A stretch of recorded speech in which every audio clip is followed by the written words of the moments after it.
मैं नैना अग्रवाल इस जिम्मेदारी का ईमानदारी से पालन करूंगी। मैं प्रगति विद्या का मंदिर की गरिमा बनाए रखूंगी। क्या करूं क्या ना करूं की सोच में मेरा दिल डबल स्पीड में धड़क के ओवर टाइम कर रहा था।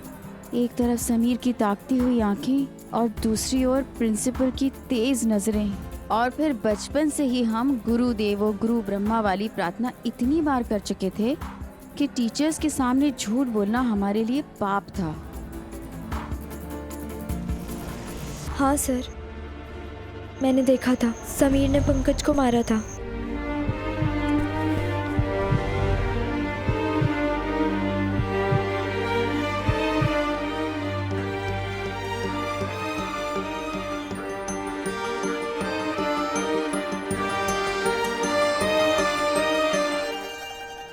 तुम लोग जा सकते हो, मुझे समीर से अकेले में कुछ बात करनी है।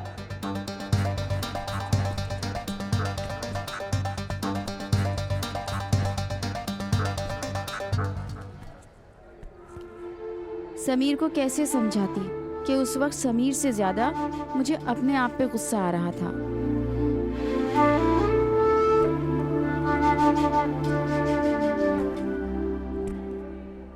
देखो समीर, तुम्हारे नाना जयप्रकाश जी की बहुत इज्जत करता हूँ, लेकिन उनसे ज्यादा मैं इस स्कूल की इज्जत करता हूँ। मैं स्कूल के अनुशासन के साथ कोई समझौता नहीं कर सकता हूँ। तुमने पहले ही दिन झूठ बोला है, इसीलिए मैं आज अभी इसी वक्त तुम्हारा एडमिशन रद्द करता हूँ। तुम जा सकते हो।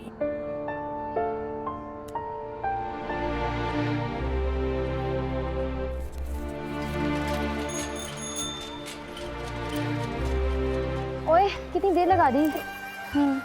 क्या हुआ? तेरा मुंह तो दही बड़े की तरह पचक गया है।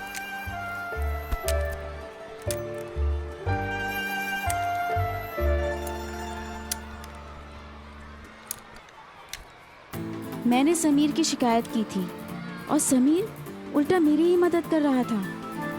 जूते से ज्यादा उस वक्त मेरी अंतरात्मा फंसी हुई थी धर्म संकट में।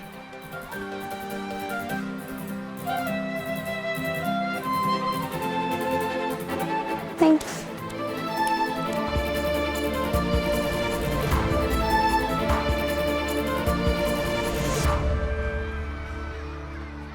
समीर, तुमने नैना की मदद की? कोई भी लड़की होती तो करता।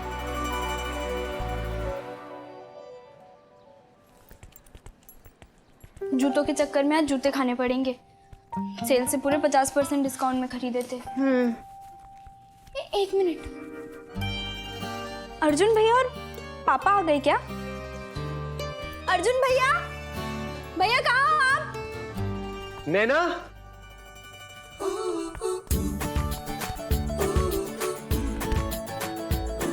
कैसे हो? एकदम बढ़िया। मैं तब से तुम ही लोगों का इंतजार कर रहा था। क्यों? अरे बहुत बड़ी खुशखबरी देनी है तुम्हें। तुम्हें पता है, मैन ऑफ द मैच मिला है मुझे दिल्ली में। और आपकी बहन भी कोई कम नहीं है। यस, पूरे स्कूल में मुझे ही हेड डिसिप्लिन मॉनिटर बनाया है। ये देखो। अरे वाह, क्या बात है नैना। आज तो डबल खुशी का मौका है। पापा बहुत खुश होंगे ना? पापा और खुश? तुझे पता तो है पापा का, वो तो हिमालय भी जाएंगे ना तो वहां पर भी पंखा नहीं है यही कहकर झगड़ा कर ले। आती उनकी वजह से चाचा चाची के घर में। भगवान झूठ ना बुलाए, इतना अच्छा लड़का तो 16 सोमवार के व्रत रखने के बाद भी नहीं मिलता। और यहाँ तो लड़का मिल भी गया था, हाथों में मेहंदी लगने वाली थी पर हाथ से चटक गया।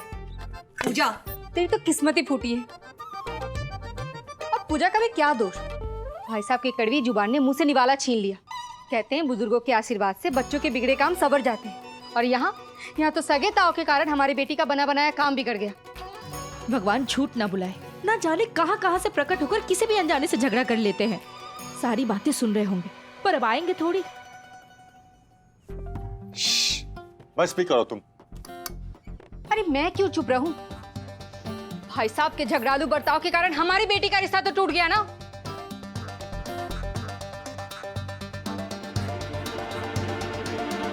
शांत रहो तुम, कुछ भी बोली जा रही हो। हाँ, मैं तो चुप ही हूँ। ऐसे भी इस घर में मेरा सुनता कौन है? सबको अपनी मनमानी करनी है। पापा, जीती रहो। हाँ हाँ, जीती रहो और इस घर में रह के सबका खून पीती रहो, क्योंकि भाई साहब के रहते तो उनकी बेटी बिहाने से रही। अब तो ऐसा लगता है हमारी बेटियां भी बिन बियाहे घर ही में बैठी रह जाएंगी। अरे मम्मी बस करो, कितना खा चुपचाप। तो मुंह बंद करो अपना। अरे आप मुंह बंद करने का क्या मतलब? जितना मुंह खोलना था वो तो खोल ही लिया इसने, जो सुनाना था वो तो सुना ही दिया इन्होंने। और हाँ, तुम मुझे ताने दे रही हो ना, तो सुन लो, गलती अकेली मेरी नहीं थी, ताली दोनों हाथों से बजती है। भाई साहब, चुटकी तो एक हाथ से बजती है ना। क्या मतलब? मेरे कहने का मतलब ये है, एक चुटकी में बाजी समझ जाती। अगर ताली दोनों हाथ से बजती है तो दोनों हाथ जोड़ के माफी भी मांगी जा सकती थी। एक चुटकी में बाजी समझ जाती, पर नहीं, यहाँ तो सबको अपनी मनमानी करनी है। मतलब मैं माफी मांगू? मैं माफी मांगू? अच्छा, वो इसलिए ना क्योंकि मैं अपने दोनों भाइयों से कम कमाता हूं, और इसलिए क्योंकि मुझे यहां पर रख करके आप लोग एहसान कर रहे हैं, है ना? ये गलत है भाई साहब। एक तो गलती करना, ऊपर से हमें दबाने के लिए बात को इधर उधर घुमा देना। देखो, मेरी बात सुनो। अरे सुन लिया और समझ भी लिया आनंद। आज हमें इस बात की माफी मांगनी पड़ रही है और कल इस बात की माफी मांगनी पड़ेगी कि हम यहाँ पर सांस ले रहे हैं। मुझे तो यहाँ रहना ही नहीं है, मैं जा रहा हूँ। भैया हाँ जाइए ना भाई साहब, कौन से मुहूर्त का इंतजार कर रहे हैं आप? आपको रोक कौन रहा है? जब जाना नहीं है ना भाई साहब, तो झूठ मूठ का दिलासा मत दिया करिए। देखिए ना, दिल की बात जबान पे आ गई इसका। अरे आनंद, तुम्हारी बीवी के मन में जो मन आ रहा है मुझे सुनाते जा रही है और तुम हाथ बांध के खड़े हो। अरे छुप जाओ इसके पल्लू में, जो रुके गुलाम कहीं के। पर मैं नहीं सह सकता अभी सब। बहुत बर्दाश्त कर लिया औरत का तिरिया चाहिए। भाई साहब, मेरी बात तो सुनिए भाई साहब। अब एक पल भी नहीं रुकूंगा यहाँ पे। भैया मेरी बात तो सुनिए। आनंद बाबू, बस इससे ज्यादा एहसान नहीं सहा जाता, मत करिए। और यहाँ क्या कर रहे हैं आप? जाइए, जाके अपनी जोरू की गुलामी करिए। तू क्यों डर रही है? पता तो है तुझे भी कि हर बार कहते हैं लेकिन जाते कहीं नहीं। और तुम दोनों क्यों खड़ी हो? खाना नहीं खाना? हाँ तो कुछ बोलते बना पर नहीं, यहाँ चले आए पीछे पीछे। पापा, आप नहीं रहेंगे तो मुझे भी यहाँ नहीं रहना। बाहर में जाइए, क्रिकेट की कोचिंग और स्कूल वगैरह। क्या कहा? तू अपनी पढ़ाई लिखाई छोड़ देगा? तू अपनी क्रिकेट कोचिंग छोड़ देगा? अरे 20 टर्म में किस स्कूल में एडमिशन मिलेगा तुझे? किस क्रिकेट एकेडमी में एडमिशन मिलेगा तुझे? नहीं, तू ऐसा नहीं कर सकता। तू अपनी पढ़ाई लिखाई और क्रिकेट नहीं छोड़ सकता ऐसे। पापा, आप यहाँ पर नहीं रहेंगे तो मैं भी यहाँ रहकर क्या करूँगा? जी लूंगा मैं। मेरा बेटा मेरा गुरूर है और मैं अपने गुरूर के लिए कुछ भी छोड़ सकता हूं। सह लूंगा अपनों के जख्म।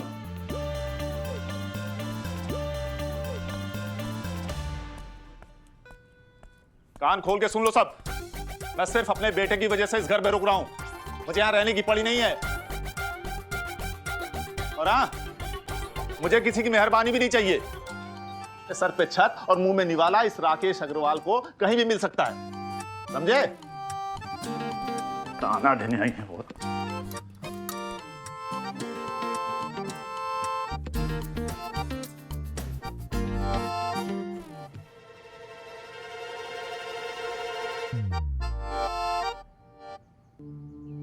बात का बतंगड़ बनाने की क्या जरूरत थी वहां पे?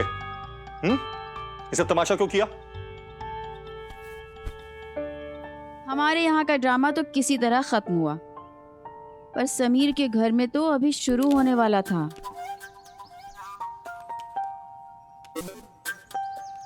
हर वक्त खेल कूद और मस्ती लगी रहती है और कुछ तो तुम्हें सूझता ही नहीं। मैंने तुम्हें लेटर दिया था सेंट जेवियर्स के लिए और तुम हिंदी मीडियम स्कूल में एडमिशन ले आए। कहा कि मेरी हिंदी ठीक हो जाएगी और वहां ठीक से 2 दिन में ही टिक पाया।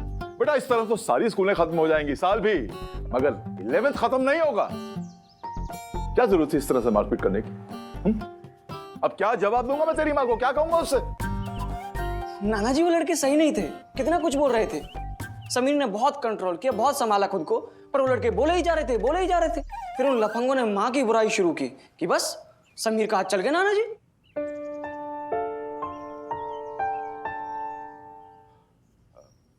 मुन्ना, स्कूल में दिमाग चलना चाहिए, हाथ नहीं। चलो मैं भी आज तुम्हारे साथ कैरम खेलता हूं। एक गेम हो जाए? चलो लगाओ। हाँ पहले मेरी बारी। आजा भाई, तेरी बारी।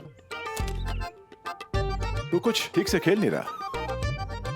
समीर बेटा, तू तो मेरा शेर है, फिक्र मत कर, मैं किसी अच्छे स्कूल में तेरी एडमिशन करवा दूंगा। ओके?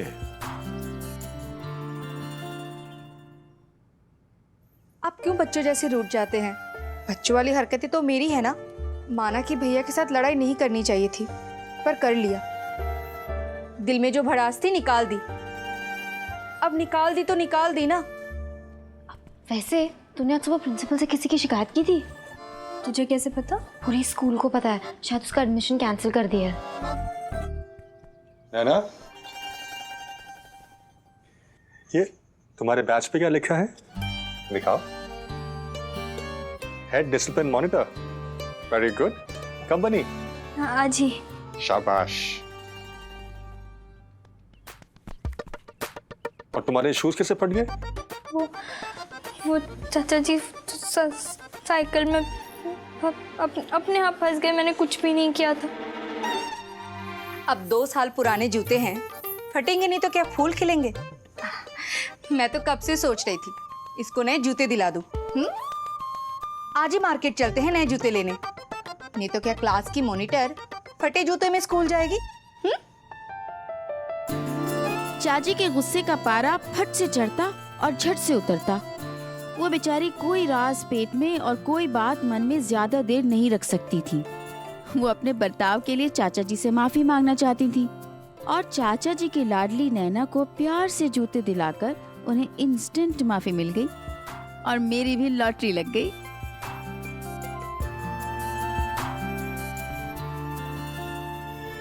पर अकेले होते ही समीर का ख्याल नंगे पैरों में कांटे की तरह चुभने लगा।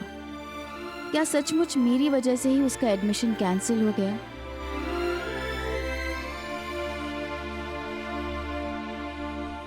अच्छा सुन, हम नैना के लिए नए जूते लेने जा रहे हैं, खाना बना के रखना, ठीक है?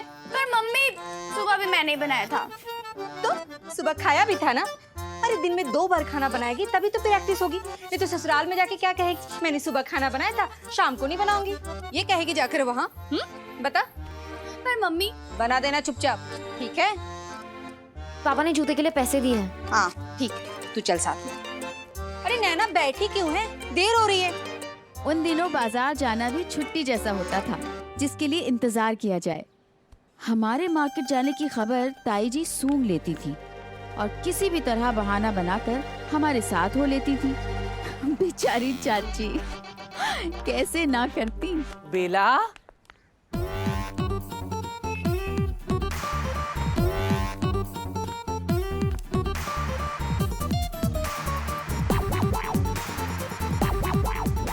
ये पूरी बारात लेके कहाँ जा रही है? हाँ भाभी जी, वो नैना के लिए नए जूते लेने जा रहे हैं। चल फिर मैं भी चलती हूँ जूता लेने। आप भी जूता पहनेंगी? दिमाग खराब हो गया है?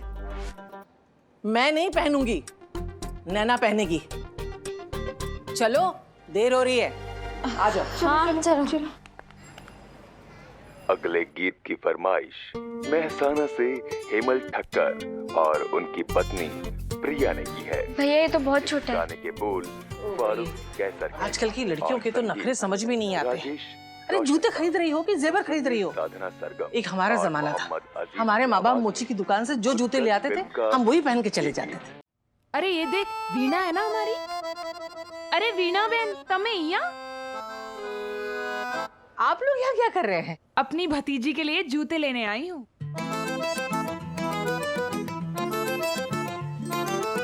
हाँ, अब बच्चों की जरूरत सबसे पहले, बाकी सब बाद में है। अब आपसे क्या छिपाऊं, आपको तो सब पता ही है। नैना का मेरे सिवा और है ही कौन। सब कुछ मैं ही करती हूँ इसका।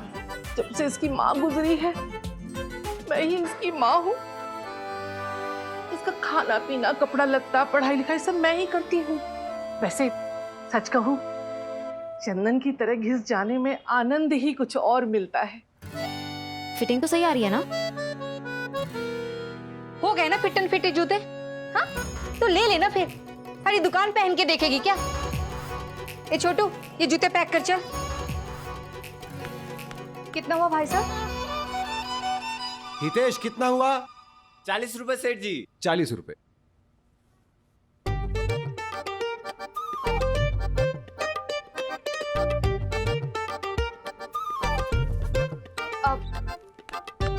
हाय भाभी जी, भगवान झूठ ना बुलाए, हड़बड़ाहट में पैसे लेना भूल गई।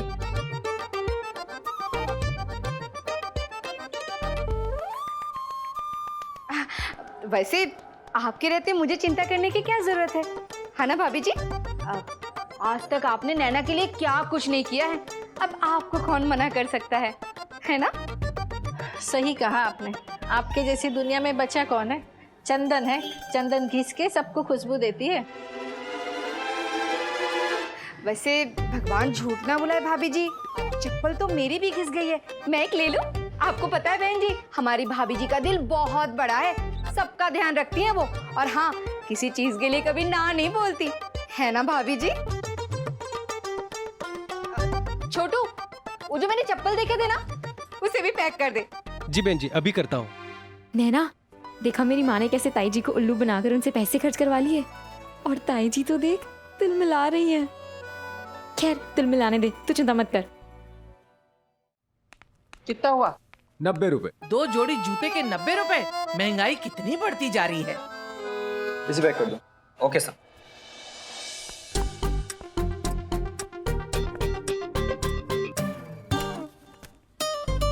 ये लो। अरे क्या चेक कर रहे हो? सोना नहीं बेच रहे हो, जूते ही हैं। और थैली में तो डाल दो इसको। बहन जी थैली खत्म हो गई है। थैली नहीं है, हमारे तो 2-4 फ्री में थैली ले जाते हैं।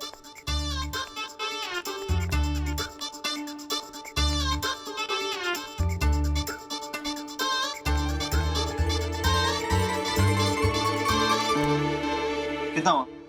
200 रुपए। भगवान, नहीं वाह, हाथ हिला के परेड करने निकली है? हैं? पकड़! बड़े लोग सामान उठा के चल रहे हैं, छोटे हाथ हिला के चल रहे हैं, शर्म नहीं जरा सी भी।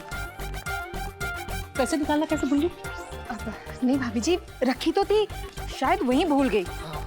भूल गई। श्रृंगार करना नहीं भूलती, चित्रहार देखना नहीं भूलती, ये भूल गई।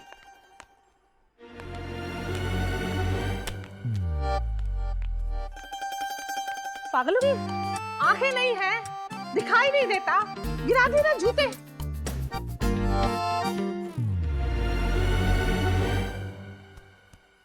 ये जूते तो हमारे नहीं। तो किसके जूते उठा लाई?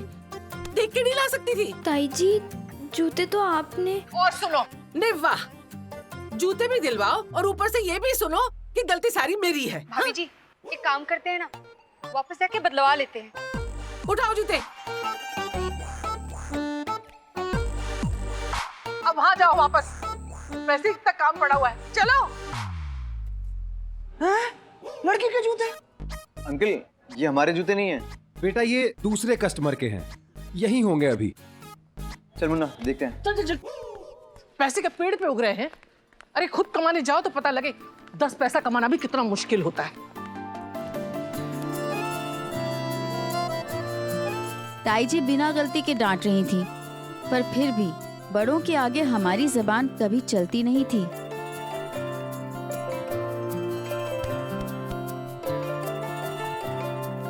नहीं वाह, बाप ने कभी चबन्नी नहीं खर्ची और बेटी का देखो शौक नवाबी है। अरे मैं तो तंग आ चुकी हूँ, जरा सी भी जिम्मेदारी नहीं है।